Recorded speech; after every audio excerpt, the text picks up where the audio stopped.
Ladies and gentlemen, esteemed guests, and fellow history enthusiasts, welcome to our discussion on why Elizabeth I was a truly remarkable and badass queen. As we embark on this journey through time, let us delve into the extraordinary life and reign of one of England's most iconic monarchs. In the 16th century, England stood at a crossroads, teetering on the edge of both greatness and ruin. The religious landscape was fractured, torn apart by the Reformation and the bitter divide between Catholics and Protestants. Political intrigue ran rampant through the royal courts, with factions vying for power and influence at every turn. And looming over it all were the ever-present threats of invasion, from the Spanish, the French, and even from within. Amidst this maelstrom of chaos and uncertainty, one figure emerged to defy convention and challenge the status quo: Elizabeth Tudor. Born into a world of privilege and peril, Elizabeth's early years were marked by instability and danger. Her mother, Anne Boleyn, fell from favour and met a tragic end at the hands of her own husband, King Henry VIII. Elizabeth was declared illegitimate, cast out of the line of succession, and left to navigate the treacherous waters of Tudor politics on her own. But Elizabeth was no ordinary woman. From a young age she displayed a keen intellect, a sharp wit, and a steely resolve that would serve her well in the years to come. Despite the odds stacked against her, she refused to be cowed by adversity or constrained by the limitations imposed upon her. Instead, she seized every opportunity to prove herself worthy of the crown that rightfully belonged to her. As Elizabeth ascended to the throne in 1558, England stood on the brink of collapse. The wounds of religious conflict ran deep, threatening to tear the nation apart from within. The spectre of foreign invasion loomed large, with the mighty Spanish Empire poised to strike at England's shores. And lurking in the shadows were those who sought to undermine Elizabeth's authority and challenge her right to rule. But Elizabeth was undaunted by the challenges that lay ahead. With a keen understanding of the political game and a flair for the dramatic, she set about consolidating her power and asserting her authority over her fractious kingdom. Through a combination of cunning diplomacy, strategic marriages, and bold military action, she outmaneuvered her rivals and secured her place on the throne. Throughout her reign, Elizabeth faced numerous threats to her rule, both from without and within. The Spanish Armada, the Babington Plot, and the various intrigues of her own courtiers all posed grave dangers to her security and stability. Elizabeth's reign saw England's relationship with Spain marked by tension, rivalry, and intermittent conflict. The marriage between Elizabeth's father, Henry VIII, and Catherine of Aragon, daughter of the Spanish monarchs Ferdinand II of Aragon and Isabella of Castile, initially fostered close ties between the two kingdoms. However, subsequent political and religious upheavals strained relations, particularly after Elizabeth's ascension to the throne. Spain, a staunchly Catholic nation, viewed Protestant England as a heretical threat to Catholic hegemony and sought to restore Catholicism within its borders. The Spanish crown, under King Philip II, harboured ambitions of European dominance and viewed England as a formidable obstacle to its imperial aspirations. The Spanish Armada posed a multifaceted threat to England during Elizabeth's reign. Primarily, it symbolised a military invasion force dispatched by King Philip II of Spain with the intent to overthrow Elizabeth and reimpose Catholicism in England. Strategically, it aimed to challenge England's naval dominance and disrupt its trade routes, thus undermining its economic stability and weakening its political power. Furthermore, the Armada represented a religious threat, as it sought to suppress Protestantism and restore Catholicism as the dominant faith in England. The Spanish Armada's failed invasion of England in 1588 represented the climax of tensions between the two powers as England's naval prowess and strategic manoeuvring thwarted Spain's formidable military expedition. Despite periodic peace negotiations and diplomatic overtures, hostilities persisted, fueled by religious, economic and geopolitical rivalries. The Anglo-Spanish conflict reverberated across Europe and its overseas territories, shaping the course of history and leaving an indelible mark on Anglo-Spanish relations for centuries to come. And yet, through it all, Elizabeth remained resolute in her determination to defend her realm and protect her people from harm. Her strategic genius and decisive leadership played a pivotal role in England's victory over the Armada, marking a turning point in European history and solidifying her reputation as a formidable monarch.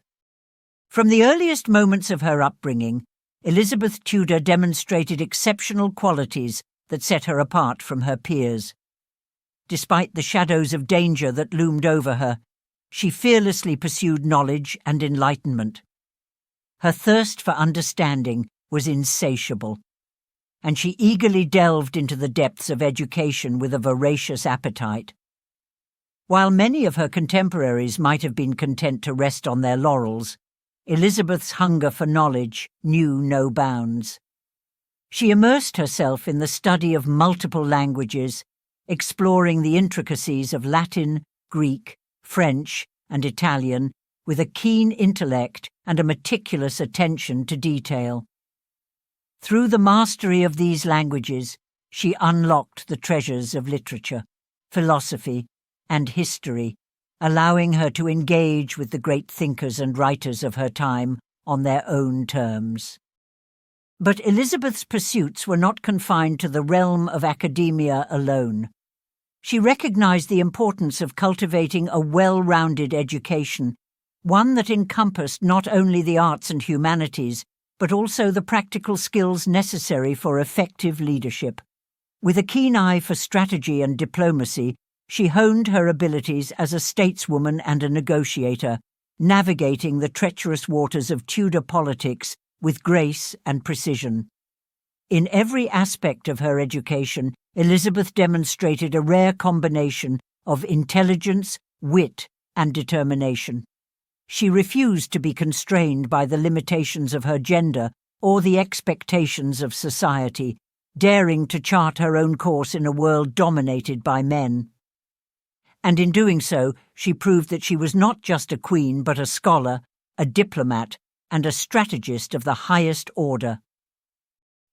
Delving into the intriguing discourse surrounding Elizabeth I's virginity, it remains a topic of widespread discussion and conjecture in both historical circles and popular culture. During her reign, she referred to herself as the Virgin Queen, a political strategy that allowed her to maintain her autonomy and authority without the need for a marriage that could weaken her position as monarch. Elizabeth's image as the Virgin Queen was part of her public persona, designed to reinforce her authority and provide stability to the realm. However, the question of her virginity remains shrouded in mystery and debate, as there is no concrete evidence to prove or refute her condition. The issue continues to fascinate historians and history enthusiasts, highlighting the complexity and significance of historical representations of female figures in power. One of Elizabeth's most defining qualities was her unwavering commitment to her people. She understood the importance of earning their loyalty and trust, and she did so with grace and charisma. Through her powerful oratory and statesmanship, she inspired hope and confidence in the hearts of her subjects. However, her reign was a constant battle against formidable adversaries, both internal and external, seeking to undermine her authority and destabilize her realm.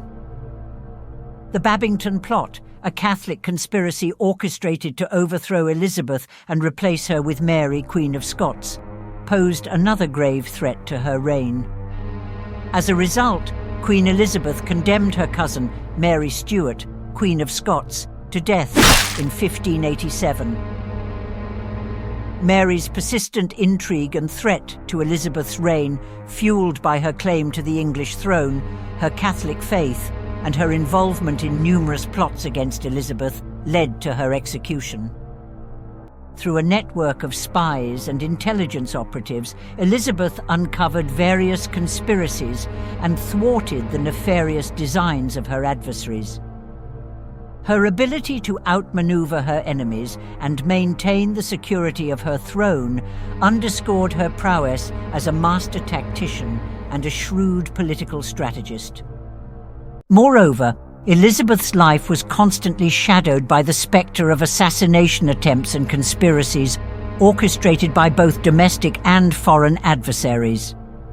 From the infamous Throckmorton plot to the numerous schemes hatched by Catholic radicals and foreign agents, she lived under the constant threat of violence and betrayal. Yet, through a combination of vigilance, intelligence gathering, and decisive action, Elizabeth managed to survive countless assassination attempts and preserve the stability of her realm. Her ability to navigate the treacherous waters of Tudor politics and safeguard the security of her kingdom cemented her legacy as one of England's greatest monarchs and a true badass queen.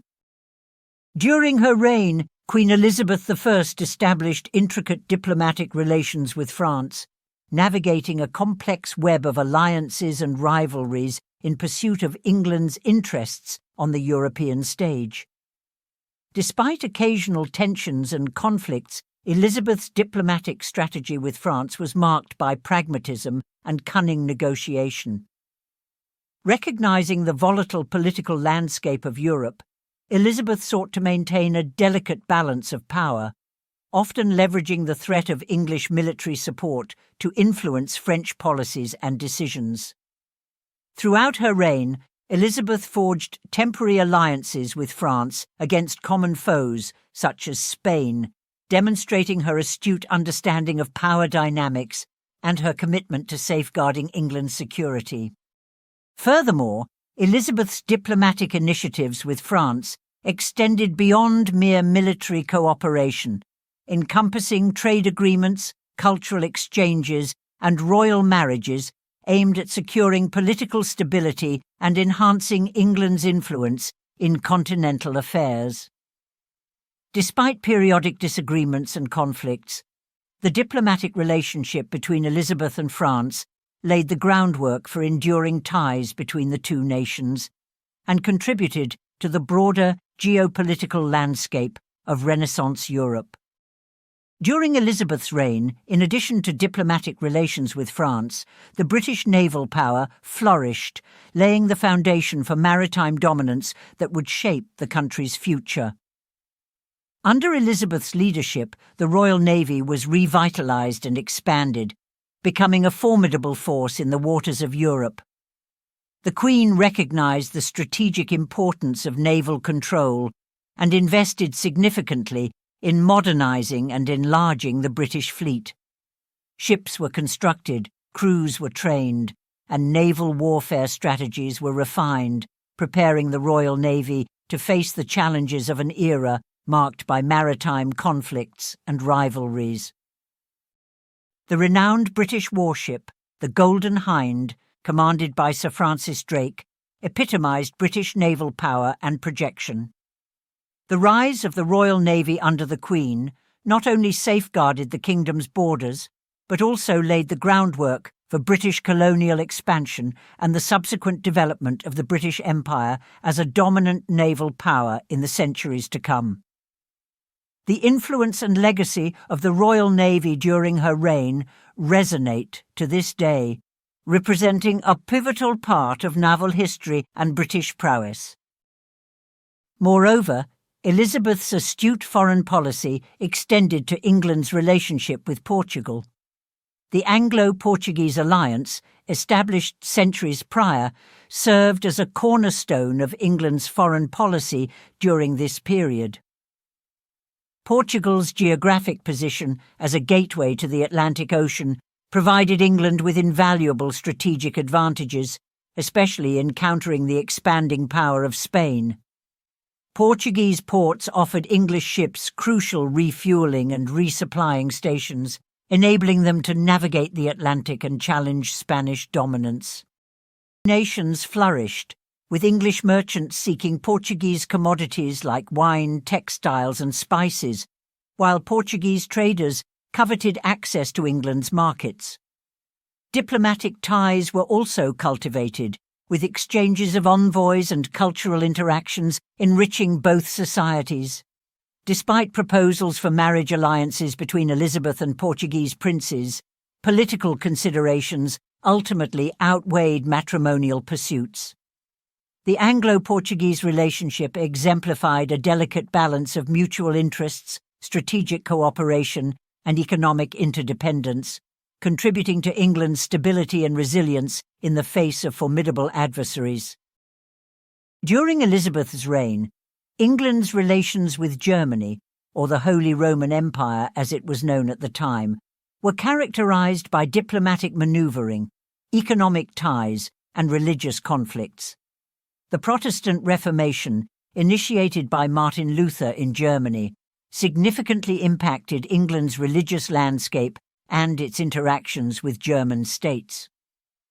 Elizabeth's Protestant England found common cause with Protestant German princes against the Catholic Holy Roman Emperor and his allies. Economic exchanges flourished between England and the Hanseatic League, a powerful trading confederation of German merchant towns. However, religious tensions occasionally strained relations, particularly during the 30 Years' War, when England provided support to Protestant factions in Germany against Catholic forces.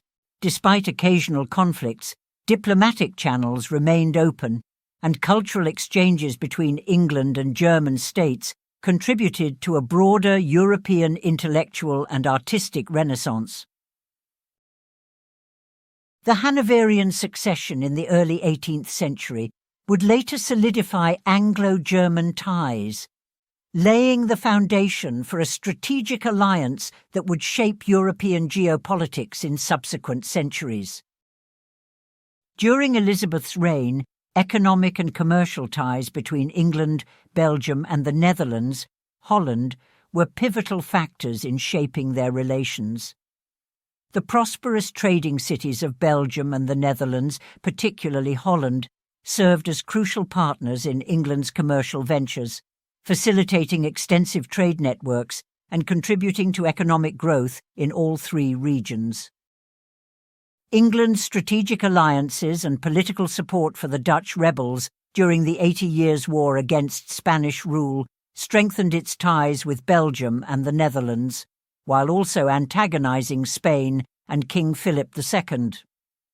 These political maneuvers further solidified economic partnerships, as England sought to establish itself as a key player in European trade routes and commerce. The interconnectedness of their economies fostered mutual dependence and cooperation, laying the groundwork for enduring economic and political alliances that would shape the region's development for centuries to come. Spain's influence in the region, particularly through its control of the Netherlands, posed a significant threat to English interests and maritime dominance. England sought to diminish Spanish influence in the region to secure its own economic and political interests, including access to lucrative trade routes and markets in Belgium and the Netherlands. This strategic rivalry fueled England's support for Dutch independence and its efforts to undermine Spanish hegemony, ultimately shaping the course of European politics and commerce in the early modern period. During Elizabeth's reign, England maintained complex diplomatic and commercial relations with Italy, which was then a collection of city-states and regional powers. Italy held significant cultural and economic influence throughout Europe, serving as a hub for trade, art, and scholarship. England's interactions with Italy were primarily driven by commercial interests, as Italian merchants and bankers played a crucial role in facilitating trade networks connecting England to the Mediterranean and beyond. Italian artisans and craftsmen also influenced English culture, particularly in the fields of art, architecture and literature, contributing to the flourishing of the Renaissance in England. Diplomatically, Elizabeth sought to cultivate alliances with Italian states to counterbalance the influence of rival powers such as Spain and France. However, Italy's fragmented political landscape and competing regional interests limited the effectiveness of such alliances. Despite occasional tensions and conflicts, England's engagement with Italy contributed to the exchange of ideas, goods, and cultural innovations, enriching both societies and shaping the course of European history. Elizabeth's reign witnessed the emergence of England as a dominant force on the world stage, ushering in an era of unprecedented prosperity and cultural achievement. With a keen eye for opportunity and a bold vision for the future, Elizabeth encouraged and supported exploration and discovery on a scale never seen before. The legendary voyages of explorers like Sir Francis Drake, Sir Walter Raleigh, and Sir Humphrey Gilbert expanded the boundaries of the known world, paving the way for England's eventual colonisation of distant lands. But Elizabeth's legacy extended far beyond the realm of geopolitics and conquest. It was during this remarkable period of history that England experienced a cultural renaissance unlike any other. The Elizabethan era was a time of unparalleled creativity and innovation, a flourishing of the arts and humanities that would leave an indelible mark on the course of human civilization. At the heart of this cultural renaissance lay the vibrant and thriving theatre scene of London, where playwrights like William Shakespeare, Christopher Marlowe, and Ben Jonson brought the stage to life with their timeless works of drama and comedy. The Globe Theatre, with its raucous crowds and larger-than-life performances, became the epicentre of Elizabethan culture, drawing audiences from all walks of life to experience the magic of live theatre. But it wasn't just the theatre that flourished during Elizabeth's reign. The era also saw an explosion of literary activity, with poets like Edmund Spenser, Philip Sidney, and John Donne producing some of the most enduring works of English literature. From epic poems like The Fairy Queen to sonnets that captured the essence of love and longing, these writers captured the imagination of their readers and helped to shape the course of literary history for generations to come. In the fields of music, art and science too, the Elizabethan era witnessed remarkable advancements and achievements, from the haunting melodies of composers like Thomas Tallis and William Byrd to the breathtaking portraits of artists like Nicholas Hilliard and Marcus Geertz. The cultural landscape of Elizabethan England was a testament to the boundless creativity and ingenuity of its people. In the end, Elizabeth's reign would be remembered not only for its political triumphs and military victories, but also for its enduring contributions to the world of art, literature, and culture. Through her patronage and support, she fostered an environment in which creativity could flourish and thrive, leaving behind a legacy that continues to inspire and captivate us to this day. As we look back on the Elizabethan era, we are reminded of the transformative power of human imagination and the enduring legacy of one of history's most remarkable monarchs. Elizabeth was more than just a queen. She was a force of nature, a trailblazer, and a true badass. Her reign left an indelible mark on the course of history, shaping the destiny of England and inspiring generations to come. As we reflect on her remarkable life and achievements, let us remember the words of the great bard himself, "Though she be but little, she is fierce." Elizabeth may have been small in stature, but her legacy looms large in the records of history.